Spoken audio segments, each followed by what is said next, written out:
Vous avez un nouveau message envoyé du passé.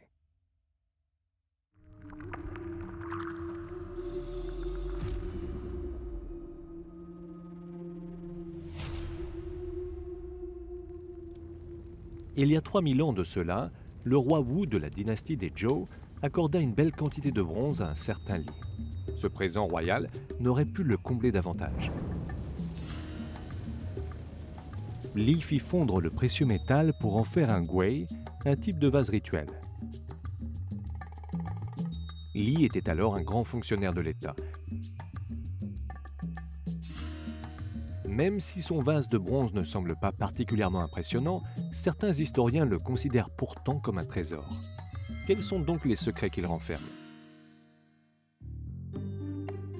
这里是中国国家博物馆地下2层古代中国基本陈列，我是国家博物馆的讲解员袁硕。长久以来，咱们中国的学者一直对史书上的记载有所怀疑，其中最经典的一个例子，莫过于史记中对牧野之战的记载。司马迁在史记中描述到，当周武王讨伐商纣王时，殷商王朝竟然组织起了70万人的作战队伍。 Compte tenu de la population de l'époque, ce chiffre paraît grandement exagéré. Quant à la date de la bataille, des historiens en proposent au moins 44 différentes. 辉煌伟大的周王朝是什么时候建立的？我们之前竟然都没能得出一个清晰的结论，这实在是太让人遗憾了。好在青铜厉鬼出土了。 Dans l'Antiquité, le gouet était un récipient dans lequel on conservait les céréales déjà cuites.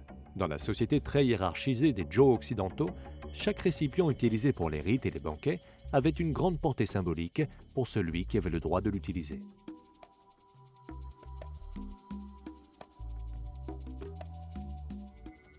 Pour les rituels, les banquets ou les inhumations, si le roi disposait de 9 dings et de 8 guis, le prince n'avait que 7 dings et 6 guis, et le grand fonctionnaire, plus que 5 dings et 4 guis, et ainsi de suite, jusqu'en bas de la hiérarchie.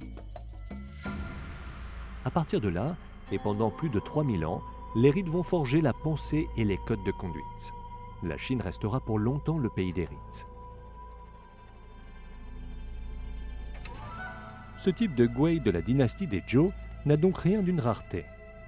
Par contre, le guei de Li possède une caractéristique que les autres n'ont pas, une inscription d'une trentaine d'idéogrammes gravés en son fond et qui relate la victoire des Zhou sur les Shang, une inscription qui pourrait se traduire ainsi.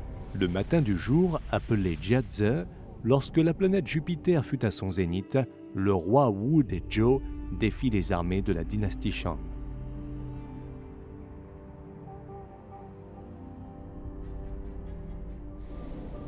D'abord, les experts utilisèrent la méthode de datation par le carbone 14 pour analyser des résidus de cendres provenant de la dynastie des Zhou occidentaux. Ils établirent ainsi que la victoire des Zhou sur les Shang se situait entre 1050 et 1020 avant notre ère. Puis, suivant les informations que donnait l'inscription, des astronomes conclurent avec certitude que la célèbre bataille de Mouillé, jour de Jiazi, où Jupiter avait atteint son zénith, correspondait au 20 janvier 1046 avant Jésus-Christ. Un grand mystère de l'histoire venait d'être résolu. En traçant clairement une ligne de démarcation entre les dynasties Shang et Zhou, le guet de Li faisait son entrée dans l'histoire. 当然，对于这30多字铭文的解读，一些学者也提出了自己的异议。只能说，目前我们只是暂时得到了一个大体上还算认同的说法。如果我们要想得到最终的定论，恐怕还需要进一步的发掘和研究。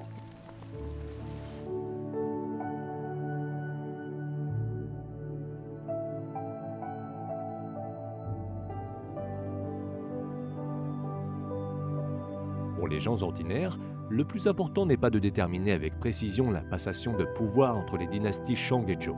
En fait, l'essentiel ici, c'est ce bref message d'une trentaine d'idéogrammes et vieux de plus de 3 millénaires qui nous permet de communiquer avec ces Chinois si lointains. De plus, la moitié supérieure de ce guet est justement l'ancêtre direct de nos bols d'aujourd'hui, des bols qui servent à nourrir notre corps aussi bien que notre âme.